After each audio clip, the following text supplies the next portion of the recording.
plants exhale the oxygen that we inhale. So even on a very material level, our lives are inextricable from other beings. My name is Rachel Peterson. I'm a third-year MDiv, and I'm the project lead for the Thinking with Plants and Fungi Initiative housed at the Center for the Study of World Religions at the Harvard Divinity School. The Thinking with Plants and Fungi Initiative is an interdisciplinary exploration into how cutting-edge science into plants and fungi is complicating our definitions of mind and matter, spirit and flesh. And it invites us to think about how we might live differently with the more than human world: plants, trees, fungi, ferns, grasses, you name it. We decided to visit the Church of the Woods to have an experiential encounter with how a Christian community is thinking about incorporating nature into its contemplative life and its liturgy. My name is Stephen Blackmer. We're at Church of the Woods in Canterbury, New Hampshire.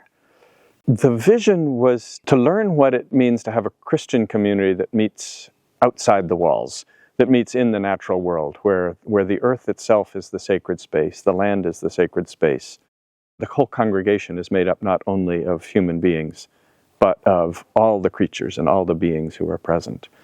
And so for 10 years, we've been developing that, learning how to do it, holding services, and welcoming visitors.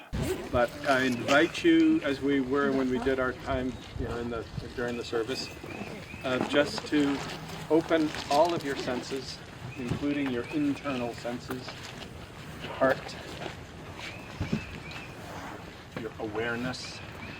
Some scholars argue that Christianity may have an outsized responsibility for some of the harm that has been done to nature, whether that's because of some of the readings of Judeo-Christian theology, which say that other beings, other species are ours to use how we wish as humans. And so we were really curious about people who are pushing back against that potential reading of nature within Christianity and thinking about the church not as this building that we have built to house our worship of God, but the church as being everywhere and incorporating everyone. And so it was really a hope of understanding some of the possibilities to innovate within Christianity and to acknowledge other species within its life and its practice. At this time on earth, it's particularly important that we learn how to live again in sacred relationship with the natural world. In the face of climate change, of ecological disruption, how do we understand the whole earth as the sacred space?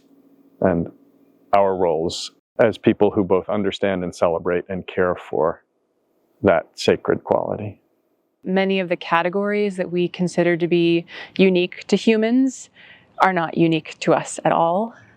Categories like language, communication. You could say plants have a language through the chemicals that they emit, and they're speaking with one another. Things like family. Trees, we know through research, can recognize kin. The mats of vegetation that emerge and grow and die and build up. So just, let yourself feel into it. Look at the incredible patterns of these moss creatures.